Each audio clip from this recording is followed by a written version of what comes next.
Sainteté un jour, sainteté pour toujours.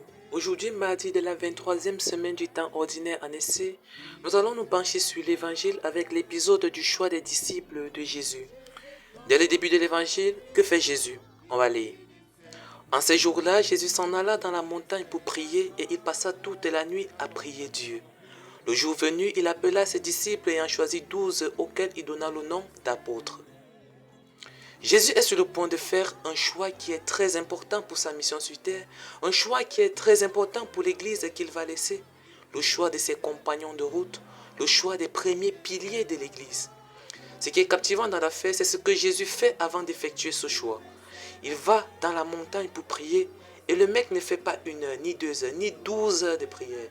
Le gars fait toute une nuit de prière pour ce choix très capital pour lui. Waouh! Voilà donc ce que Jésus a fait, nous quoi là-dedans. Voilà les rentrées scolaires, les rentrées académiques, les rentrées professionnelles et consorts qui sont dehors. Est-ce qu'on a pris le temps en tant que chrétien de s'asseoir, pas forcément toute une nuit comme Jésus, même 1 heure coupée du monde, pour au moins se présenter au Seigneur son année scolaire? Pour nous dont la date n'est pas encore arrivée, est-ce qu'on a au moins ce projet-là en tête? Le non-chrétien commence son année académique comme ça. Toi aussi chrétien, tu la commences comme ça. Ou alors on trouve très normal que la rentrée arrive et on a notre place garantie. Pour nous c'est normal. Il y en a pour qui c'est un luxe d'espérer.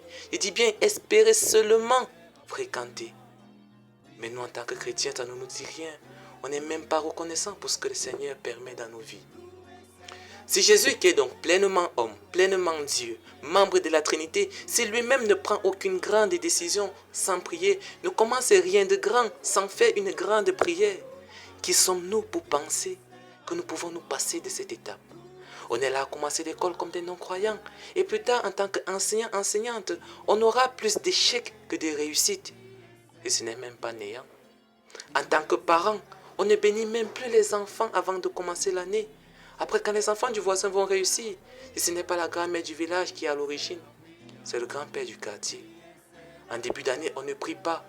Et lorsqu'en cours d'année, on aura des accidents et des incidents bizarres, on commencera à dire, ouais Seigneur, encore, pourquoi moi? Tu veux que ce soit qui?